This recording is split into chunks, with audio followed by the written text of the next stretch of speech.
Hello everyone, আসসালামু আলাইকুম। Welcome back to my channel. আজকে আমি আপনাদেরকে তৈরি করে দেখাবো 1 পাউন্ডের চকলেট কেক, আর তার সাথে থাকছে একটা অরেঞ্জ কেকের ডেকোরেশন।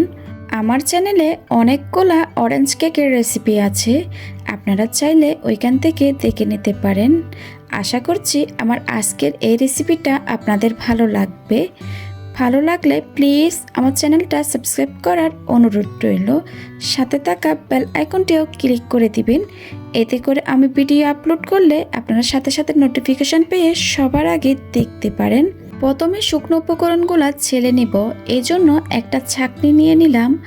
এর মধ্যে দিয়ে দিয়েছি 1/2 কাপ পরিমাণ ময়দা, আর এখান থেকে 1 টেবিল চামচ ময়দা তুলে নিয়েছি। 1 টেবিল চামচ মালয়েশিয়ান কোকো পাউডার দিয়ে দিলাম, 1/2 চা চামচ বেকিং পাউডার দিলাম, আরও দিয়েছি 1 চিমটি পরিমাণ লবণ। এবার সব শুকনো উপকরণগুলো ভালো করে ছেলে নিচ্ছি। আর আপনারা সবসময় প্যাকেটের ময়দাটা ব্যবহার করতে চেষ্টা করবেন। আমি আজকে তীর ব্র্যান্ডের ময়দাটা ব্যবহার করেছি। শুকনো উপকরণগুলো ভালোভাবে ছেলে নেওয়ার পর একটা স্প্যাচুলার সাহায্যে মিশিয়ে নিচ্ছি। শুকনো উপকরণগুলো খুব ভালোভাবে মেশানো হয়ে গেলে একটা ঢাকনা দিয়ে এক পাশে ঢেকে রেখে দিব। একটা শুকনা পাত্রে 2টা ডিম নিয়ে নিলাম। ডিমটা অবশ্যই রুমের স্বাভাবিক তাপমাত্রায় থাকতে হবে। ফ্রিজে থাকলে 1 ঘন্টা আগে ফ্রিজ থেকে বের করে রাখবেন। অল্প পরিমাণ চিনি দিয়ে এবার একটা ইলেকট্রিক বিটার দিয়ে মিডিয়াম স্পিডে খুব ভালো মতো বিট করে নিয়েছি, অর্থাৎ ডিমটাকে একটু ফ্লাফি করে নিচ্ছি। এ পর্যায়ে ধাপে ধাপে আমি চিনিটা অ্যাড করব। আস্ত দানা চিনি দিয়েছি 1/3 কাপ পরিমাণ। চিনিটাকে একবারে না দিয়ে চেষ্টা করবেন 2 থেকে 3 বারে চিনিটা অ্যাড করতে। প্রথম ধাপে চিনিটা অ্যাড করে 2 থেকে 3 মিনিট বিট করার পর দ্বিতীয় ধাপে চিনিটাকে অ্যাড করে দিতে হবে। সম্পূর্ণ চিনিটুকু দিয়ে মিনিমাম 5 থেকে 7 মিনিট বিট করে নিতে হবে। এবার একটা স্প্যাচুলার সাহায্যে বাটির চারিপাশে চিনিটা মাঝখানে এনে দিচ্ছি। আপনারা অবশ্যই স্ক্রিনে দেখে বুঝতে পারছেন কাজটা কিভাবে করা হচ্ছে। আবারও আমি বিট করে নিচ্ছি। এই ডিমের ফোমটা হতে আমার 7 থেকে 8 মিনিট মতো সময় লাগছিল। ডিমের ফোমটা হয়ে গেছে। কোনো কিছু লিখলে যদি লেখাটার সাথে সাথে মুছে না যায় তাহলে বুঝতে পারবে ডিমের ফোমটা পারফেক্ট আছে।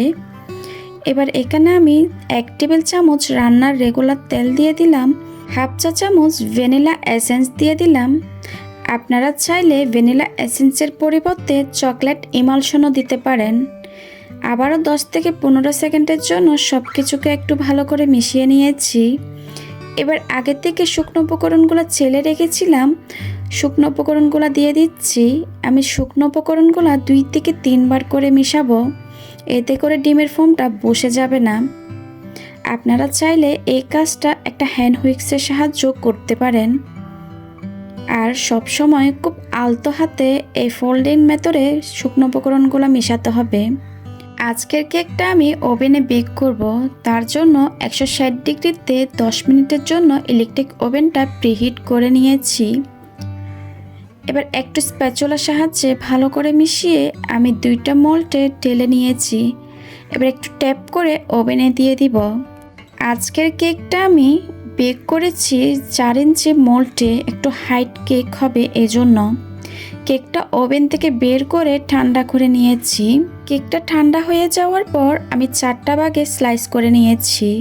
এবার বোর্ডে সামান্য পরিমাণ ক্রিম দিয়ে দিলাম, একটা কেকের স্লাইস বসিয়ে দিয়েছি। তারপরে দিয়েছি সুগার সিরাপ দিয়ে দেওয়ার পর এবার চকলেট গানাশ দিয়ে দিলাম। চকলেট গানাশ দিলে চকলেট কেকটা খেতে ভালো লাগে। এবার হুইপিং ক্রিম দিয়ে দিচ্ছি পরিমাণ মতো, আপনারা চাইলে চকলেট ক্রিমও দিতে পারেন। ভালোভাবে ক্রিমটা দেওয়ার পর আমি দ্বিতীয় স্লাইসটা বসিয়ে দিয়েছি। আবারও আমি সুগার সিরাপ দিয়ে দিচ্ছি। 1/2 কাপ পানির সাথে 3 টেবিল চামচ চিনি মিশিয়ে সুগার সিরাপটা তৈরি করে নিয়েছি। আবারও এই লেয়ারে আমি ভালো করে চকলেট গানাশ দিয়ে দিচ্ছি। আমার চ্যানেলে অনেকগুলো কেকের রেসিপি আছে, আপনারা চাইলে ওইখান থেকেও দেখতে পারেন। যারা আমার চ্যানেলে নতুন এসেছেন তারা প্লিজ আমার চ্যানেলটাকে সাবস্ক্রাইব করার অনুরোধ রইল। সর্বশেষ লেয়ারটা বসিয়ে দিলাম, আবারও সুগার সিরাপ দিয়ে দিচ্ছি। এই লেয়ারও চকলেট গানাশটা দিয়ে দিব। এবার খুব ভালোভাবে কেকটাকে ক্রাম কোটিং করে নিব। এরকম ক্রাম কোটিংটা যদি করেন, আপনারা যখন পরবর্তীতে ক্রিম দিবেন কেকের গোড়াগুলা কেকের উপর উঠে আসবে না। তাই আমি সব সময় কেকটাকে ক্রাম কোটিং করে 1 ঘন্টার জন্য ফ্রিজে রেখে দিই। ভালোভাবে ক্রাম কোটিং হয়ে গেলে ফ্রিজে রেখে দিয়ে আমি দ্বিতীয় কেকটা নিয়ে নিলাম। এটাও একটা 1 পাউন্ডের বেস তৈরি। 10 ইঞ্চি একটা বোর্ড নিয়ে নিলাম। সামান্য পরিমাণ বোর্ডে ক্রিম দিয়ে আমি সুগার সিরাপ দিয়ে দিয়েছি। এবার এটা তো আমি ক্রিম দিয়ে দিচ্ছি। একটা প্যালেট নাইফের সাহায্যে চারিদিকে ক্রিমটা ছড়িয়ে দিব।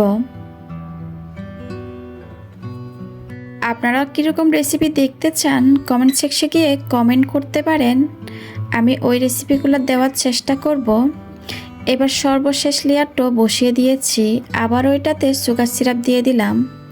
এই কেকটা আমি খুব ভালোভাবে ক্রাম কোটিং করে নিব। এই ক্রিমের রেসিপিটা আমার চ্যানেলে দেওয়া আছে, আপনারা চাইলে ওইখান থেকে দেখে নিতে পারেন। কেকটাকে খুব ভালোভাবে ক্রাম কোটিং করে আমি ফ্রিজে রেখে দিব 1 ঘন্টার জন্য। যে আগে থেকে আমি কেকটা রেখেছি ওইটা ফ্রিজ থেকে বের করে আবারও ক্রিম দিয়ে দিব। কেকের চারিপাশে খুব ভালো করে ক্রিমটা দিয়ে দিব। এই পর্যায়ে আমি মোটা করে ক্রিমটা দিব। যে অতিরিক্ত ক্রিম থাকবে এটা আবার প্যালেট নাইফের সাহায্যে আমি তুলে নিব। কেকের চারিপাশে খুব ভালো করে ক্রিম দেওয়া হয়ে গেলে উপরেও আমি ক্রিমটা দিয়ে দিচ্ছি। এবার একটা স্ক্রাবারের সাহায্যে কেকটাকে আমি স্মুথ করে নিব। যে জায়গায় মনে হবে ক্রিমটা কম হয়েছে ওই জায়গায় আমি প্যালেট নাইফের সাহায্যে আবারও ক্রিম দিয়ে দিচ্ছি। আপনারা যেরকম স্ক্রিনে দেখতে পাচ্ছেন। এবার একটা প্যালেট নাইফের সাহায্যে কেকটাকে যতটুকু পারি স্মুথ একটা ফিনিশিং দিয়ে দিব। স্মুথ হয়ে গেলে আবারও আমি কেকটাকে ফ্রিজে রেখে দিব। এই পর্যায়ে আমি কেকটাকে খুব ভালো করে ঠান্ডা করে নিব। যে অরেঞ্জ কেকটা ক্রাম কোটিং করে ফ্রিজে রেখেছি ওই কেকটা বের করে ওইটা তো আমি খুব ভালো করে ক্রিম দিয়ে দিচ্ছি। কেকের চারিপাশে মোটা করে ক্রিম দেওয়া হয়ে গেলে উপরেও আমি খুব ভালো করে ক্রিম দিয়ে দিচ্ছি। কিছুটা ক্রিমে আমি অরেঞ্জ ফুড কালার মিশিয়ে অরেঞ্জ কালার করে নিলাম। এবার প্যালেট নাইফের সাহায্যে যতটুকু পারি স্মুথ একটা ফিনিশিং দিয়ে দিব। এ পর্যায়ে আমি একটা স্ক্রাবারের সাহায্যে স্মুথ করে নিচ্ছি। আজকের এই কেকটা আমি বেক করেছি 7 ইঞ্চি মোল্ডে। আপনারা চাইলে 1 পাউন্ডের কেক 6 ইঞ্চি মোল্ডে বেক করতে পারেন। এবার একটা প্যালেট নাইফের সাহায্যে কেকটাকে আমি স্মুথ করে নিয়েছি। এবার কিছু চকলেট গানাশ মেল্ট করে নিয়েছি। আমি এই কেকের উপর একটা পুতুল করে নিব। এই জন্য চকলেট গানাশ দিয়ে আমি শেপটা দিয়ে দিলাম। আসলে এটা বলে বোঝানো যাবে না, আপনারা স্ক্রিনে দেখে বুঝে নিতে হবে। এবার একটা পাইপিং ব্যাগে কিছুটা সাদা ক্রিম নিয়ে নিয়েছি। ছোট একটা নজল দিয়ে আমি ফুল তৈরি করে নিচ্ছি। আমি এখানে কিন্তু চকলেট গানাশ দিই নাই, চকলেট শুধুমাত্র মেল্ট করে আমি ওই চকলেটটা দিয়ে এই পুতুলটা করে নিচ্ছি। এই চকলেট গানাশ দিয়ে যদি আপনারা করতে যান তাইলে এটা চারিদিকে ছড়িয়ে যাবে। এভাবে করে আমি সব ফুল তৈরি করে নিয়েছি। কাস্টমারে এই কেকটা খুব বেশি পছন্দ করেছিল। এবার কিছু লাল রঙের ফুড কালার দিয়ে আমি মুখটা করে দিয়েছি। আবারও চকলেট গানাশ দিয়ে আমি চারিদিকে দিয়ে দিলাম। এবার চোখটা করে নিচ্ছি। আসলে এটা বলে বোঝানো যাবে না আমি কাজটা কিভাবে করছি, আপনারা স্ক্রিনে দেখে বুঝে নিতে হবে। আমি ভালো করে বোঝাতে পারছি না, আপনারা একটু স্ক্রিনে দেখে বুঝে নেন।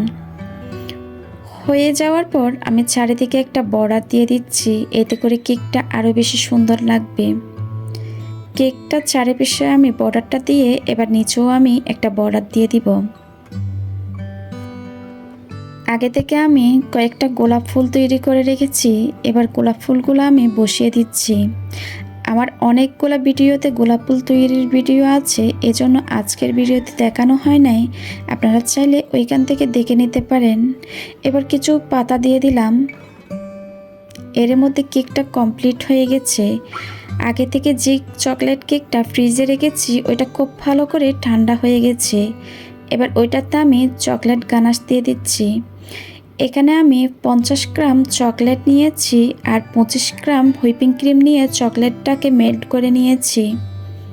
আপনারা অবশ্যই সবসময় চকলেট গানাশটাকে ঠান্ডা করে কেকের উপর ডালবেন।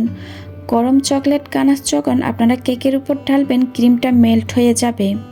কেকটা খুব বেশি ঠান্ডা থাকতে হবে আর চকলেটটা নর্মাল হয়ে যেতে হবে, এতে করে চকলেট গানাশটা খুব ভালোভাবে সেট হবে।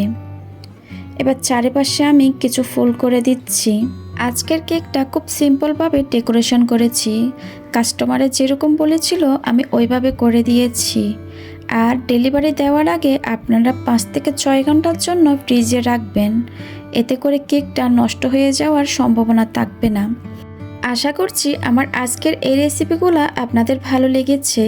আমার ভিডিও ভালো লাগলে অবশ্যই আমার চ্যানেলটাকে সাবস্ক্রাইব করবেন। ভিডিও রিলেটেড কোনো কোয়েশ্চেন থাকলে সেটা আমাকে কমেন্ট সেকশনে গিয়ে কমেন্ট করে জিজ্ঞেস করবেন। আজকের ভিডিও দেখার জন্য আপনাদেরকে অনেক ধন্যবাদ। সবাই খুব ভালো থাকবেন। আল্লাহ হাফিজ।